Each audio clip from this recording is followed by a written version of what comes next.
sehingga Muhammad sallallahu alaihi wasallam, pada keluarga beliau, para sahabatnya, serta siapa saja yang setia mengikuti sunnah beliau hingga akhir zaman. Allahumma salli wa sallim wa barik alaihi.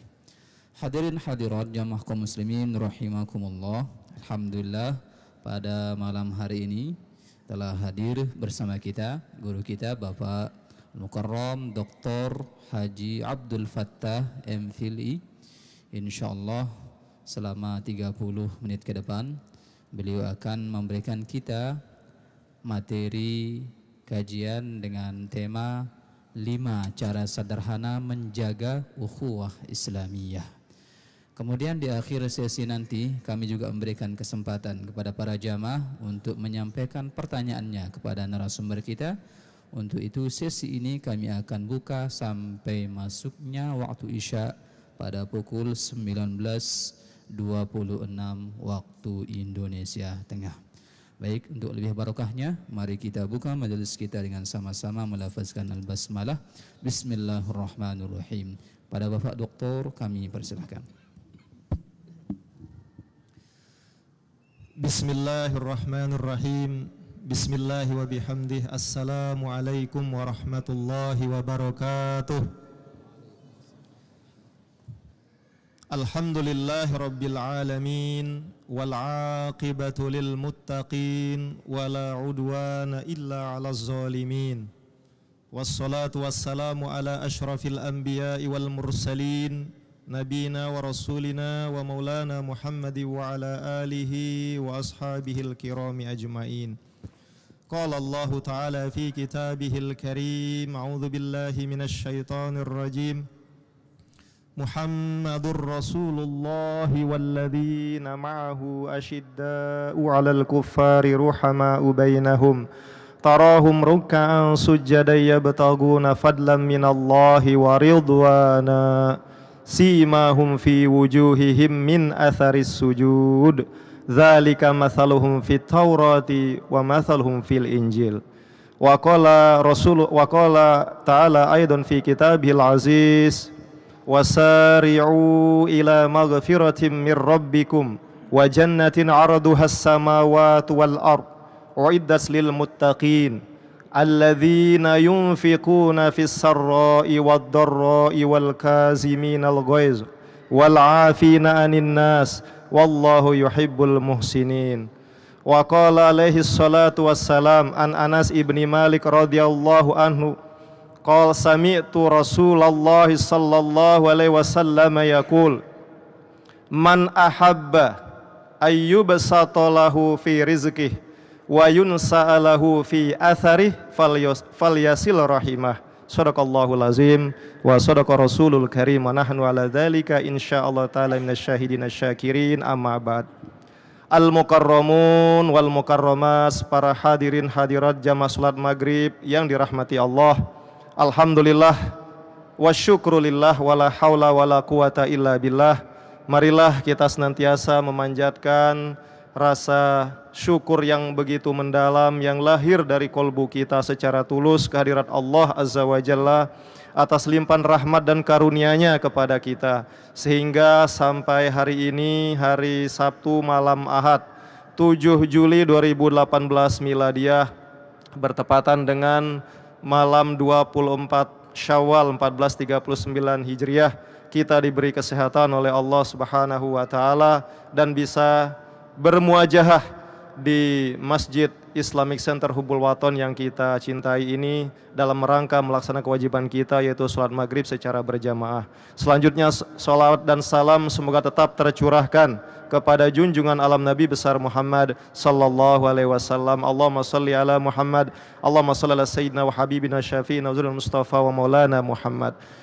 Mudah-mudahan kita semua yang hadir di masjid ini dan jamaah kaum muslimin muslimat yang berada di masjid-masjid yang lain akan dicatat oleh Allah sebagai bagian dari umat Nabi Muhammad yang kelak berhak mendapatkan pertolongan atau syafaat, di mana pada hari kiamat tidak ada pertolongan selain pertolongan yang diberikan oleh Allah, termasuk juga melalui Al-Quranul Karim, Nabi Muhammad, dan puasa di bulan suci Ramadan. Mudah-mudahan kita semua termasuk di dalamnya. Amin ya rabbal alamin.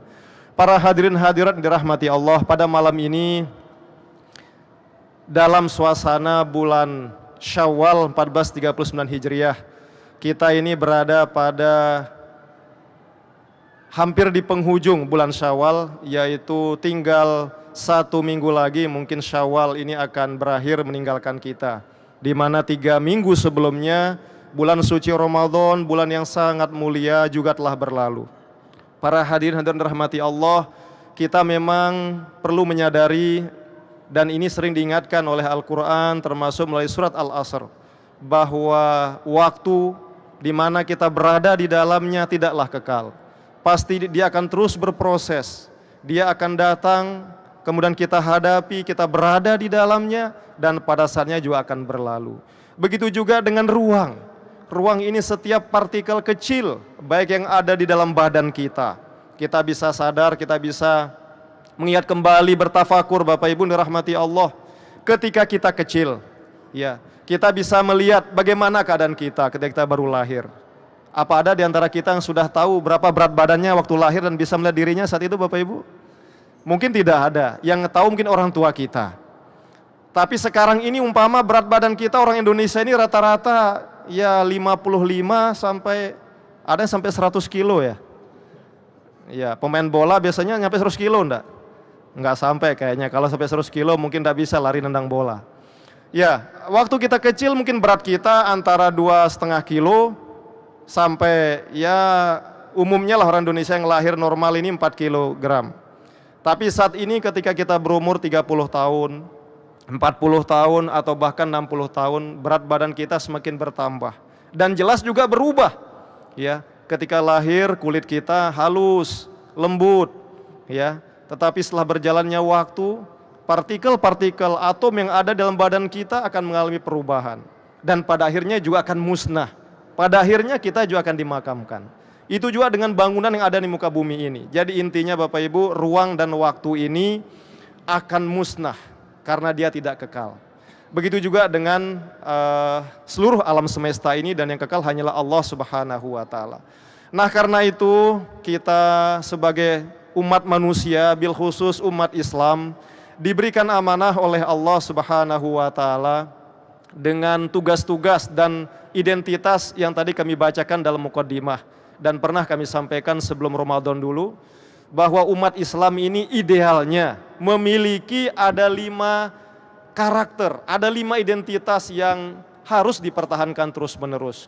Walaupun badannya mengalami proses partikel-partikel, ya jadi ruang di mana kita berada mungkin tidak tetap, kita berpindah-pindah tempat, waktu juga terus berjalan, ya sesuai dengan sunnatullah, takdir Allah Subhanahu wa Ta'ala. Tetapi kita diharuskan memelihara ada yang 5 sebagai identitas umat Islam, umat Nabi Muhammad SAW. Dan itu ada dalam surat Al-Fat ayat 29 kami sampaikan tadi. Muhammadur Rasulullah walladzina ma'ahu asyidda'u 'alal kufar. Mana ciri yang 5 itu? Yang pertama, umat Nabi Muhammad, mereka ini tegas dengan orang-orang yang non-muslim. Tegas tidak identik sama dengan keras. Tegas ini tidak mesti seperti baru-baru terjadi 2 hari lalu, bom bunuh diri misalnya di Pasuruan, yang sebelumnya itu ada di Surabaya, dan sebelumnya di tempat-tempat yang lain. Jadi tegas beda dengan keras. Tegas beda juga dengan keras kepala. Tegas ini artinya tentu kita bersifat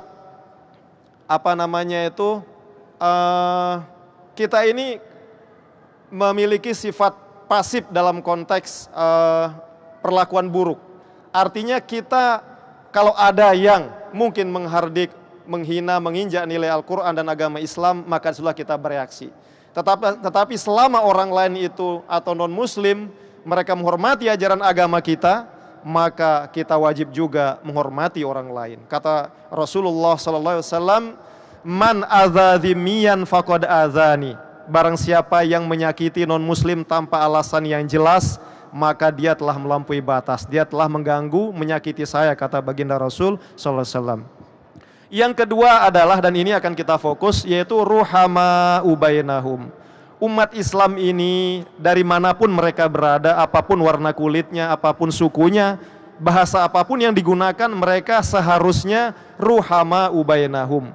Mereka itu idealnya harus saling kasih mengasihi satu sama lain. Jangan gara-gara perbedaan pilihan, jangan karena perbedaan baju organisasi dan mungkin baju partai politik, umpamanya mohon maaf, kemudian kita menjadi bertengkar. Perbedaan baju organisasi, perbedaan mohon maaf partai politik dan sebagainya itu sekedar alat saja, sarana untuk mewujudkan kesejahteraan umat Islam pada umumnya. Tapi jangan yang alat ini akan merusak rumah yang lebih besar. Jadi ibaratnya kalau kita boleh sebut, ada namanya bahasa Sasak itu untuk naik itu napi namanya anjah ya, anjah atau tangga.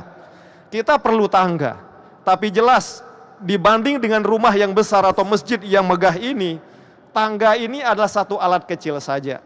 Jangan gara-gara kita berebutan, berbeda tangga untuk naik perbaiki genteng yang bocor umpamanya dan sebagainya, kemudian kita menjadi merobohkan masjid yang besar karena kita tidak ikhlas orang lain menggunakan tangga lain di luar tangga kita. Karena itulah menurut ayat ini umat Islam ini wajib saling menghormati satu sama lain. Kemudian Bapak Ibu dirahmati Allah, sebelum bagian ini kami fokus sekedar saling mengingatkan, tarohum rukan sujada. Berikutnya umat Islam ini mereka ruku dan sujud, mereka wajib sholat. Jadi kalaupun dia mengaku dia umat Nabi Muhammad tetapi tidak pernah menegakkan ibadah sholat sebagai tiang agama, itu juga sama bohong besar. Ya, dia juga bukan sebagai pengikut umat Nabi Muhammad karena ayat ini sudah mengamanahkan itu. Kemudian yang keempat adalah ya betaguna fadlan minallah. Mereka ini berusaha selalu mencari rezekinya Allah Subhanahu wa taala. Umat Islam tidak boleh tampil menjadi umat yang pemalas. Tidak boleh selama badan sehat sukanya minta-minta kepada orang lain. Karena itu mengganggu muruah kewibawaan ajaran Nabi Muhammad sallallahu alaihi wasallam. Kemudian yang kelima Bapak Ibu dirahmati Allah, mereka juga mencari ridwana, ridhonya Allah Subhanahu wa taala. Makanya ampuran lunas maaf sangat dianjurkan meskipun ini tidak wajib. Ketika kita salam ke kanan sehabis kita sholat, baik sholat fardu maupun nawafil sunnah dan sebagainya, kita dianjurkan dalam riwayat berdoa, Allahumma inna nas'aluka ridhaka wal jannah.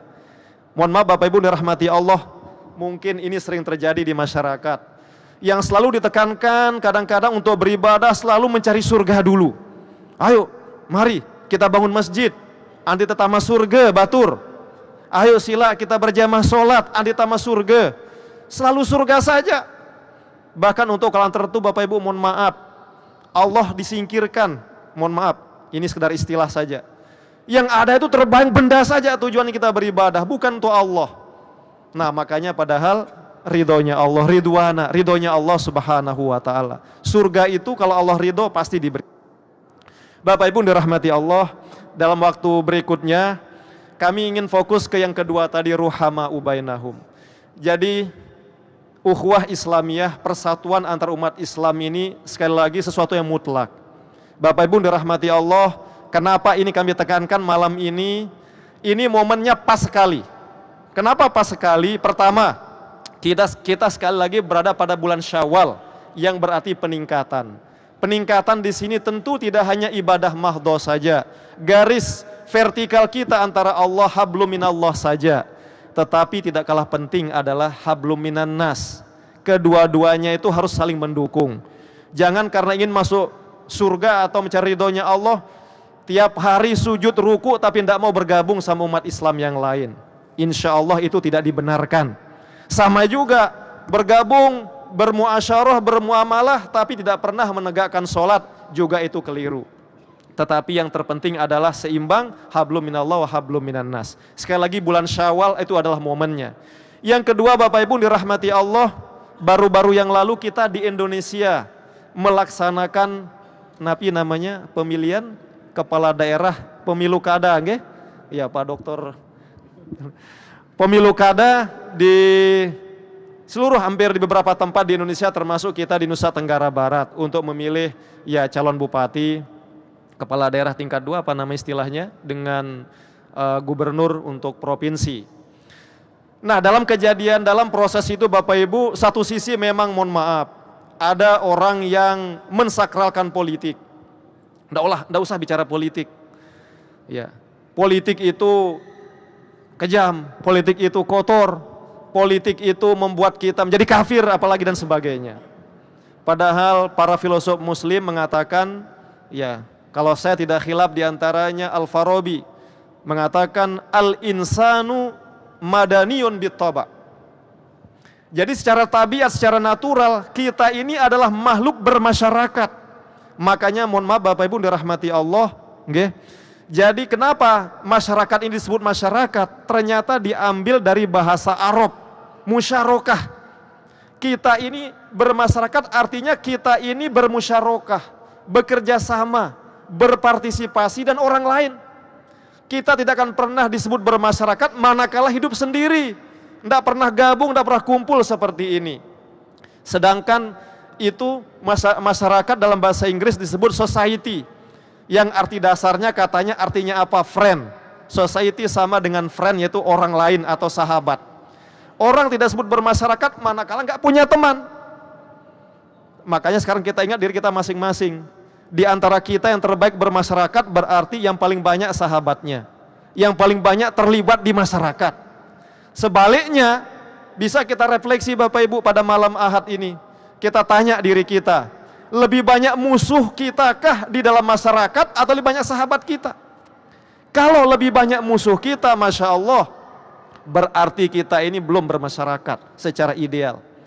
Belum kita ini memiliki friend, istilahnya dalam bahasa Inggris, dan itu sudah dikenal sampai saat ini. Karena itu, jadi sekali lagi berbicara politik bukan sesuatu yang tabu, tetapi banyak orang terus mensakralkan.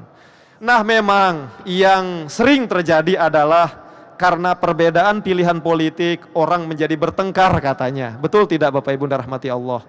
Boleh jadi di masjid ini saja kan beda pilihan kita kemarin, nggih? Tidak mesti harus sama, beda. Kita punya persepsi masing-masing, punya ya keyakinan, ya meskipun bukan maksudnya keyakinan teologis ketuhanan ya, sama muslim kita ini punya keyakinan tersendiri bahwa ini lebih unggul dari yang lain. Namun jangan sekali lagi itu adalah alat yang buat kita terpecah satu sama lain. Nah Bapak Ibu dirahmati Allah, karena itulah pada kesempatan ini selesai pemilu kada ini, karena mohon maaf saja kalau kita jujur, kok kalau kita bertemu teman kita yang berbeda kadang-kadang masih terasa ada panas-panasnya masih sampai saat ini, masih ada riak-riaknya. Karena itu mudah-mudahan malam ini bisa kita saling ingatkan. Dalam perspektif agama Islam, sekali lagi ukhuwah Islamiyah itu adalah mutlak kita pelihara. Nah pada malam ini bagaimana upaya melihara ukhuwah Islamiyah, terutama agar kita ruhama ubainahum, paling tidak ada 5 yang kami sampaikan tadi. Sebelum kami menyampaikan yang 5 niki, izinkan kami menyampaikan ada sebuah kisah. Kisah ini terjadi pada zamannya Sayyidina Hasan bin Abi Thalib, Hasan bin Ali bin Abi Thalib. Pada suatu hari Sayyidina Hasan bin Ali, yaitu putra dari Ali bin Abi Thalib, ya, Sayyidina Hasan putra bin Ali bin Abi Thalib, cucunya Rasulullah, memasuki sebuah kebun Bapak Ibu rahmati Allah. Kemudian di dalam kebun itu beliau bertemu dengan seorang budak yang ditugaskan oleh tuannya menjaga kebun itu. Karena siang hari rupanya Bapak Ibu si budak ini kelelahan dan berhenti. Nah budak ini membawa bekal dari rumah hanya 1 potong roti saja. Kemudian dia ingin memakan roti ini. Ketika hendak memakan roti ini, tiba-tiba maaf ada seekor anjing yang lewat. Anjing ini kelihatan kelaparan. Akhirnya khalifah dengan sifat kasih sayangnya terhadap makhluk Allah meskipun bukan manusia, membagi 2 roti itu. 1 dimakan beliau oleh Sayyidina Hasan bin Ali bin Abi Thalib, kemudian yang separuh pertama dimakan beliau, dan yang separuh berikutnya diberikan kepada hewan tadi. Melihat itu, ya, melihat perilaku budak yang seperti itu, Sayyidina Hasan bin Ali bin Abi Thalib menyapanya, "Wahai budak yang dimuliakan Allah, kenapa?"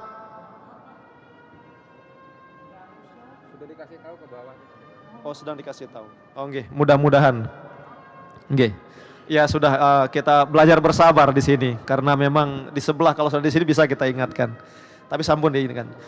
Ya, kemudian Bapak Ibu dirahmati Allah, Khalifah Hasan, Sayyidina Hasan bertanya, wahai budak, mengapa engkau berikan roti itu kepada hewan tadi? Apa jawabannya si budak di luar dugaan?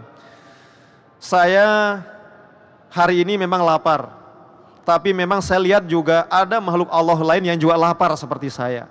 Sedangkan saya memiliki hanya satu roti, akhirnya kami bagi dua dan saya berikan kepada itu. Saya yakin hewan ini dia juga adalah makhluknya Allah, dan kalau lapar pasti merasakan lapar dan butuh makanan. Mendengar jawaban itu Bapak Ibu dirahmati Allah, Khalifah atau Sayyidina Hasan bin Ali bin Abi Thalib hampir menangis. Kemudian bertanya, di mana? Siapa nama Tuan Anda? Di mana tinggalnya? Nah, setelah diberitahu dicari. Nah, rupanya diam-diam Bapak Ibu dirahmati Allah, Sayyidina Hasan ini membeli budak itu dengan kebunnya sekalian. Dikumpulkan semua uangnya. Kembali kemudian ke kebun itu. Wahai hamba Allah yang dimuliakan Allah, hari ini karena Anda telah memberikan setengah roti itu secara ikhlas kepada, maaf, anjing tadi yang kebetulan juga lapar seperti Anda, hari ini Anda sudah saya beli dan sudah Anda saya bebaskan, dan kebun ini juga sudah saya beli, saya berikan buat Anda.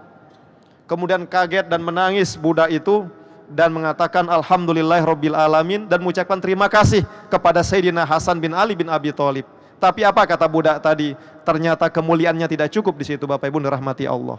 Terima kasih karena Anda telah membebaskan saya, ini jauh sangat berarti bagi saya. Sedangkan kebun kurma ini yang sudah Anda beli dan sudah Anda berikan kepada saya, hari ini saat ini juga saya infakkan fisabilillah menjadi milik kaum muslimin muslimat. Jadi Bapak Ibu dirahmati Allah, ini sekedar kisah yang benar-benar terjadi dan dikutip dalam buku yang berjudul Anecdotes from Islam karya Syekh Muhammad Ibrahim Khan. Jadi dari kisah ini banyak memberikan pembelajaran buat kita.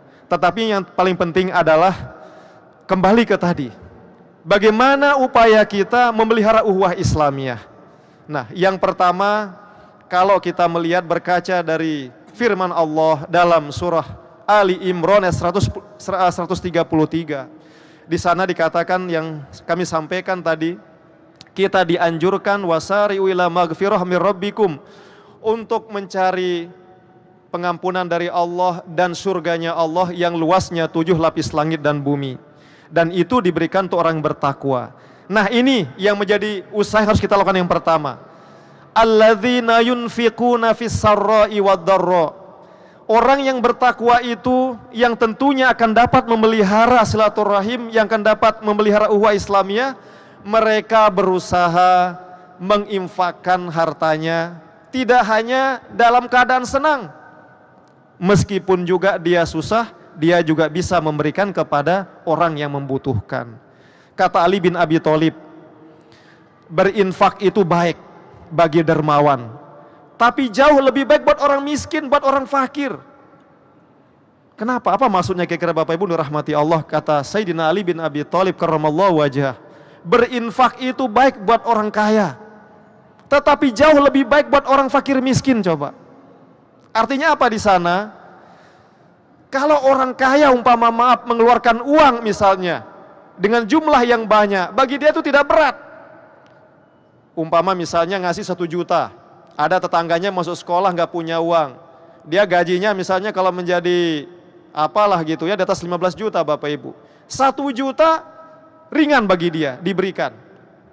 Tapi ada umpama tetangga sebelahnya menjadi, mohon maaf saja ini, menjadi apa kita bilang ya, yang ada panggilan itu pakai online itu, Grab, ya, ojek online ya, Gojek, ya, Gojek online.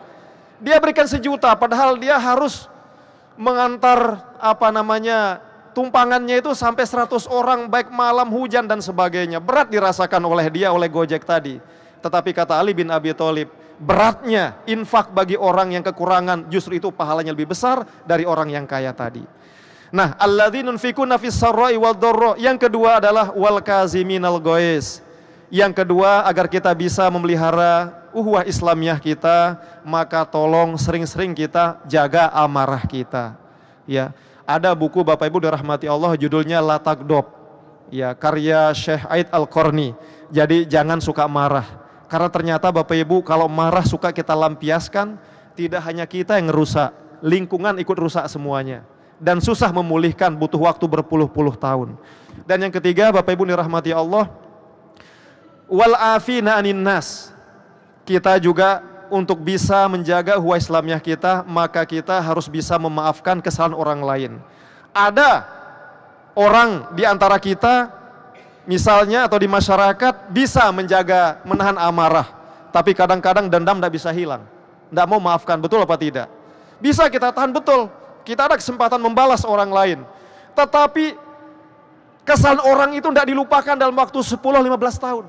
Ada seperti itu, dan tidak sedikit insya Allah. Okay? Kemudian yang keempat yang harus kita lakukan adalah tidak hanya mampu kita maafkan orang lain, di samping kita mampu menahan amarah, yang keempat adalah berbuat baik. Sudah kita dizolimi, kita tahan amarah kita. Setelah kita tahan amarah kita lebih tinggi lagi derajatnya, ya kita maafkan orang itu. Dan yang keempat adalah bahkan kita lebih dulu berbuat baik tanpa harus menunggu dia udah dia zalimi kita, padahal luar biasa ini kalau mampu kita lakukan. Wallahu yuhibbul muhsinin, itu yang keempat.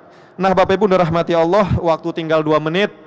Dan yang kelima yang mana? Yang kelima ini juga apalagi sekarang kembali ke tadi situasi kita di provinsi kita dan di Indonesia. Ini kita bisa mengacu kepada firman Allah dalam surah Al-Hujurat ayat 11, yaitu jangan mengolok satu sama lain. Ya ayyuhalladzina amanu la yaskhar qaumun min qaumin asa ayyakunu khairam minhum wala nisa'um min nisa'in asa ayyakunna khairam minhun. Jadi jangan suka olok orang lain. Pernahkah Bapak Ibu gara-gara kita berjorak orang jadi tengkar beneran? Pernah nggak terjadi di rumah kita atau di kantor misalnya? Pernah nggak? Jujur saja di tempat ya yang pernah tiang alami, awalnya kita main-main bisa menjadi tengkar beneran. Bahkan pernah kita baca di media massa, ya hanya gara-gara berjorak awalnya kaum pemuda kemudian tengkar, akhirnya satu kampung tengkar. Ya karena itu mengolok-ngolok ini tolong dikurangi, lebih-lebih sekarang karena merasa misalnya pilihan yang menang diolok temannya yang kalah pencoblosan kemarin, tuh ayammu kalah, ayamku yang menang. Boleh jadi nanti malam dia digeret, itu dipukul habis sampai palang atau pingsan di tempat yang sepi seperti itu. Bapak Ibu dirahmati Allah, banyak sekali sebenarnya hal lain, namun demikian dapat kami sampaikan. Sekali lagi uhwah Islamiyah ini sangat penting setelah keimanan, dan itu pesan Al-Quran dalam surah Al-Hujurat ayat 10. Innamal mu'minuna ikhwah, sesungguhnya orang-orang beriman itu bersaudara. Setelah iman ini tidak ada lain yang juga lebih penting selain amal soleh, menjaga persaudaraan. Dan 5 upaya tadilah yang bisa kita lakukan berdasarkan firman Allah dalam surah Ali Imran 133-134 dan Al-Hujurat ayat 11. Semoga ada manfaatnya. Wassalamualaikum warahmatullahi wabarakatuh. Waalaikumsalam warahmatullahi wabarakatuh. Terima kasih kepada Bapak Doktor yang telah memberikan kita materi yang luar biasa kayanya malam hari ini. Baik, masih ada waktu untuk mempertajam apa yang menjadi pembahasan Pak Doktor tadi. Silahkan bagi yang bertanya, silahkan langsung ke pertanyaan inti ya.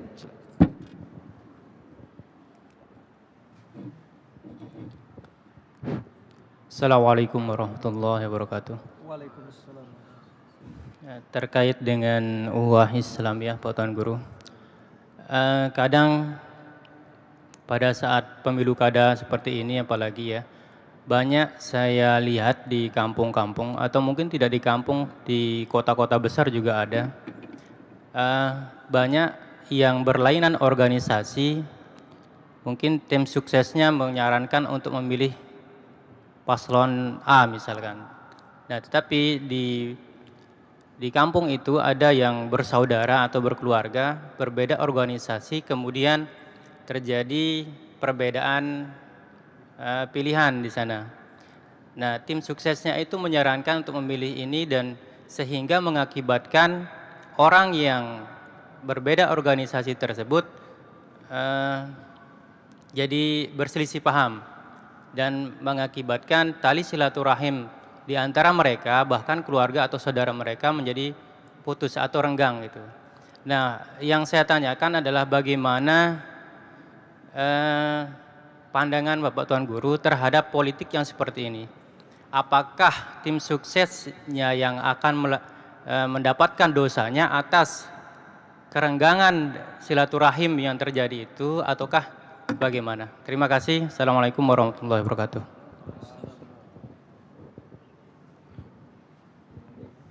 Baik, masih ada pertanyaan berikutnya sebelum kita lanjutkan pembahasannya. Oke, baik, mungkin tidak ada. Pak Tan Guru silahkan ditanggapi pertanyaan yang disampaikan. Dengan nama siapa tadi? Bapak siapa? Pak Taufik ya, Pak Taufik. Dari mana? Punia Mataram. Silahkan. Kasus pilkada beda pilihan. Iya, baik Bapak Ibu dirahmati Allah. Jadi kita memang ya berusaha untuk melakukan muhasabah atau saling mengingatkan muzakarah satu sama lain, ini sesuai dengan apa yang kita hadapi sehari-hari. Dan memang harus kita akui hari-hari belakangan ini masih terasa ya, dan masih boleh jadi juga belum hilang. Tidak hanya bahkan orang bersaudara katanya berbeda pilihan menjadi kadang tengkar, kadang tidak saling sapa. Bahkan suami istri ceritanya ada yang sampai tidak mau pulang ke rumahnya nemu istrinya atau istri nemu suaminya karena diadu domba oleh pihak ketiga tadi, oleh tim sukses masing-masing. Pertanyaannya adalah apakah tim sukses yang berdosa? Ya. Memang kalau kita saling main kambing hitam model begini selalu kita cari kesalahan pihak lain. Disinilah Bapak Ibu dirahmati Allah, mohon maaf kembali ke tadi bahwa persaudaraan sesama umat Islam ini merupakan sesuatu yang sangat mutlak kita pelihara. Karena itu kalau pelungguh misalnya melihat hal seperti itu, maka memang harus ada upaya kita juga. Upaya kita untuk mendamaikan mereka dengan cara-cara yang tentu bil hikmah wal mau'izatil hasanah, yang penuh kebijaksanaan, tidak terkesan menggurui berlebihan, dan menggunakan jalan-jalan yang santun ya, yang lembut, yang kira-kira tidak melukai perasaan orang lain. Karena itulah di dalam Al-Hujurat ayat 11 dikatakan, jadi kita memang tidak hanya menjadi penonton idealnya, kita juga berkewajiban untuk menasehati saudara kita. Innamal mu'minuna ikhwatun fa aslihu baina akhwaikum. Karena itu kita juga mendapat perintah itu, fa aslihu baina akhwaikum wattaqullah. Jadi kita diperintahkan untuk ya mendamaikan orang yang bertengkar itu. Kalau kita memang tahu di mana letak persoalannya. Kalau karena ada pihak ketiga, maka ya, apalagi ini mohon maaf orang terdekat misalnya, mungkin tetangga kita dan sebagainya, dan kita ada jalan untuk memperbaiki, maka kita wajib untuk ya mungkin saling menasehati bahwa perbedaan pilihan itu sesuatu yang niscaya. Mohon maaf ya Bapak Taufik, Tiang juga di Lombok Timur waktu pemilu kada pemilihan kepala daerah juga di Lombok Timur bersamaan kemarin. Tiang juga dengan kakek, dengan paputuan apa istilahnya, dengan ibu, dengan paman ada yang berbeda. Tapi bukan apa-apa, Tiang tekankan ke kadang-kadang mohon maaf, orang-orang yang lebih tua ini kadang lebih keras. Mohon maaf ini bukan berarti semua ya. Wah kamu ini salah. Tiang mohon maaf, ini kewajiban saya, kewajiban Tiang. Bukan berarti Tiang menggurui pelungguh, ini pesan moral Al-Quran. Silahkan kita hormati, siapapun yang menang, apalagi ini mohon maaf sesama muslim, kita wajib hormati. Dan ternyata betul, yang menang itu bukan termasuk yang pilihan Tiang kemarin. Tapi Tiang cuek saja, tidak merasa bersalah apa, itulah kita belajar berdemokrasi. Jadi yang kalah juga jangan merasa rendah diri. Ya, tapi yang menang juga jangan merasa sombong kan seperti itu. Jadi itu biasa. Politik ini jangan terlalu disakralkan, tetapi juga jangan terlalu dipermainkan. Kita memang itu tabiat kita. Yang penting menghormati satu sama lain dan menjaga persaudaraan itu. Suara azan itu? Ya. Oh masih.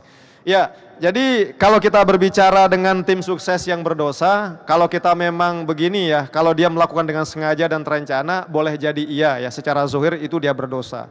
Tetapi ingat tidak berhenti di situ, ya Bapak Ibu dirahmati Allah, kita juga berkewajiban mendamaikan satu sama lain, karena ini perintah Allah.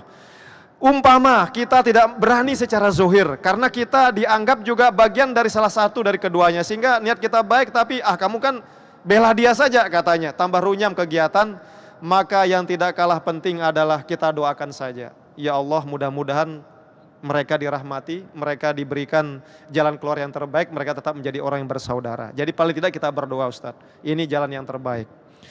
Itu mungkin tanggapan dari Tiang, intinya biasa itu, jangan kita saling benci lah walaupun perbedaan paham. Sekali lagi ini yang kita belum bisa dewasa, mohon maaf nih Ki. Tidak hanya di NTB, di Indonesia, ketika kita berbeda, seterusnya kita anggap itu musuh. Wah dulu kan kamu presidenmu ini kan, sekarang ini presiden saya. Sehingga akhirnya itu diingat terus. Ya bukan, itu keyakinan saya, ketika presiden Anda menang ya udah kita hormati. Begitu juga baik bupati maupun gubernurnya. Ini harus kita belajar bersikap dewasa. Kata kuncinya pelihara persaudaraan, boleh berbeda pilihan. Mungkin itu yang untuk pertanyaan dari Ustadz Taufik, semoga ada manfaatnya, simple saja sedikit, tapi semoga kita bisa kerjakan. Baik, masih ada waktu 5 menit ke depan, silahkan yang ingin bertanya. Silahkan Pak, boleh ke depan Pak, silahkan.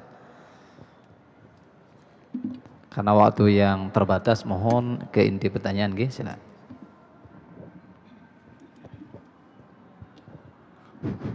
Bismillahirrahmanirrahim. Assalamualaikum warahmatullahi wabarakatuh. Yang terhormat Bapak Tuan Guru, moderator dan jamaah yang dirahmati Allah. Tadi Bapak Tuan Guru menjelaskan surat Al-Fat ayat ke-29 yang berbunyi Muhammadur Rasulullah walladzina ma'ahu asidda'u 'alal kufar, al-ayah. Yang jadi pertanyaan saya, Bapak Tuan Guru, ini tentu ada asbabun nuzul ayat ini turun. Mohon dijelaskan asbabun nuzul ayat ini hingga diturunkan kepada Rasulullah. Itu yang pertama. Kemudian yang kedua, kita sering menyaksikan Bapak Tuan Guru, para pemimpin kita, misalnya audiennya adalah berbeda agama. Kemudian pemimpin itu ketika dia mengucapkan salam, mereka mengatakan, pemimpin itu sering mengatakan Assalamualaikum warahmatullahi, salam sejahtera, kemudian Om Swastiastu, kemudian Namo Buddhaya. Ini sering saya menyaksikan sendiri. Apakah boleh salam seperti ini diucapkan oleh seorang misalnya pemimpin yang taat? Ini mohon penjelasan dari Bapak Tuan Guru. Terima kasih atas kesempatan yang diberikan. Ya, ini menarik sekali pertanyaannya ya, tentang asyidda walal kufar ya, tentang ayat ini. Begini Pak, siapa namanya ini? Pak Zainuddin. Oh, Pak Zainuddin. Ya, jadi Ustadz Zainuddin, saya ya mohon maaf, saya akui karena pernah saya baca kitab tafsir Taisirul Karimir Rahman fi Tafsiri Kalamil Manan, karya Syekh Abdurrahman bin Nasir As-Sa'di. Jadi di situ tidak disebutkan asbabun nuzul. Saya mohon maaf, mungkin apa di kitab lain dijelaskan. Saya tidak tahu asbabun nuzul ayat ini.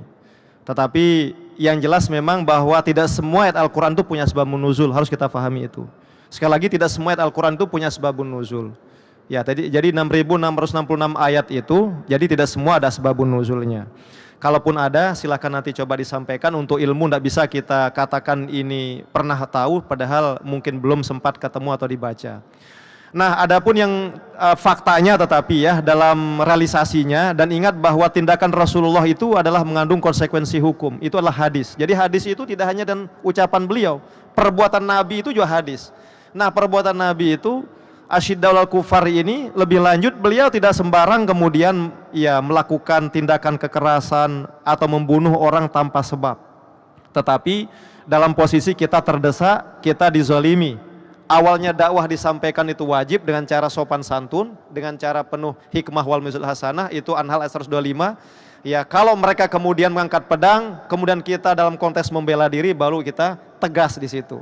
Kemudian yang kedua, yang tentang masalah pemimpin ya, saya dalam hal ini tidak setuju Ustadz. Saya secara pribadi mohon maaf, saya menghormati perbedaan Bapak Ibu, walaupun tiang tidak lama sekolah atau apa, pernah lah tinggal walaupun hanya cuma 1 bulan di Montreal, Kanada, Amerika Utara, pernah di Australia. Ya, pernah lihat juga negara Singapura sedikit gitu, ya, kemudian negara manalah, Malaysia dan sebagainya. Jadi kita betul menghormati manusia, uhwah insaniyah itu harus kita kedepankan. Tetapi untuk hal-hal tertentu, mohon maaf, kita juga harus memperani identitas itu. Ya, jadi kalau sumpama tiang menjadi kepala desa, apalagi kalau menjadi misalnya bupati atau gubernur, maka cukup Assalamualaikum warahmatullahi wabarakatuh. Salam sejahtera buat kita semua, silahkan. Karena itu bahasa Indonesia, tidak merupakan syariat. Dalam artian memang satu sisi perdamaian dan salam itu harus kita sampaikan ke orang. Tetapi mengikuti bahasa orang itu waspada bahaya. Jadi kita harus ihtiyat di sana. Boleh jadi nanti kita jatuh kepada keyakinan seperti Om Swastiastu kan. Om Santi Om katanya, mohon maaf kalau dia tutup kalau Hindu ya. Kalau yang lain Buddha apa budaya apa katanya itu. Namo Buddhaya, sampai hafal beliau ini ya. Ya, jadi pokoknya kalau tiang jangan. Kenapa? Karena ada hadis Rasulullah SAW. Ketika ditanya kita orang non muslim mengucapkan salam saja sama, dan kita tidak boleh menjawab waalaikumsalam warahmatullahi wabarakatuh, tapi assalamualaikum.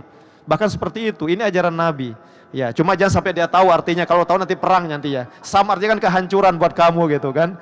Jadi itu singkatnya ya Bapak Zainuddin, mudah-mudahan ada barokah dan manfaatnya buat kita semua. Terima kasih dan mohon maaf segala kurangan. Wassalamualaikum warahmatullahi wabarakatuh.